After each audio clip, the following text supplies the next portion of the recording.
Kita beralih ke informasi selanjutnya pemirsa, layanan 5G secara prima akan dihadirkan selama perhelatan KTT G20. Menteri Komunikasi dan Informatika Johnny G. Plate mengungkapkan, nantinya pemerintah akan menyokong kecepatan internet dengan maksimal.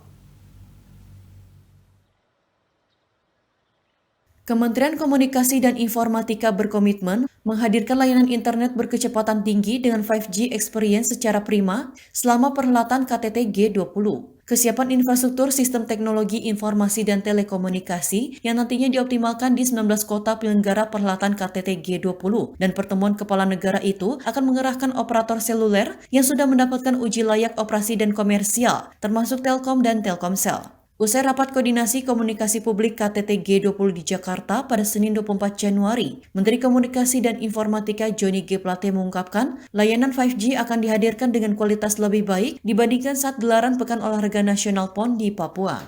Nantinya, layanan internet dengan kecepatan rata-rata 4-6 MB per detik dapat dimanfaatkan oleh perorangan atau dengan layanan bandwidth 800 MB per detik hingga 1,2 GB per detik.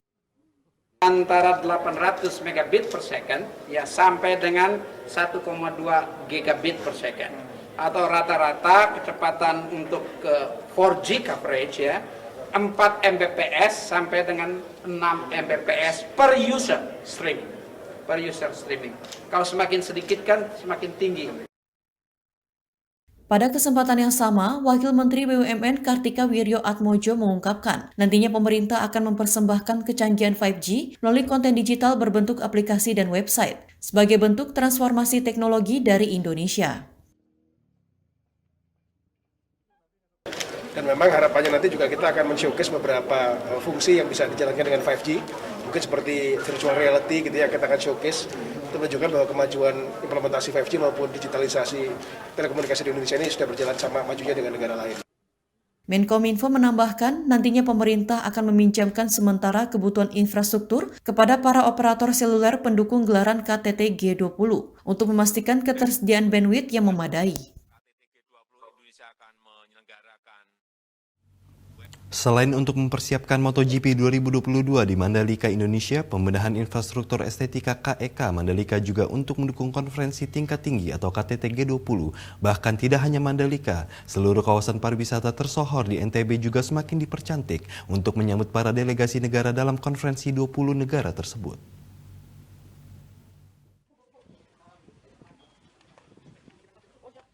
Sirkuit Mandalika di Lombok Tengah, Nusa Tenggara Barat, tak hanya bersiap untuk pelaksanaan balap motor dunia MotoGP 2020.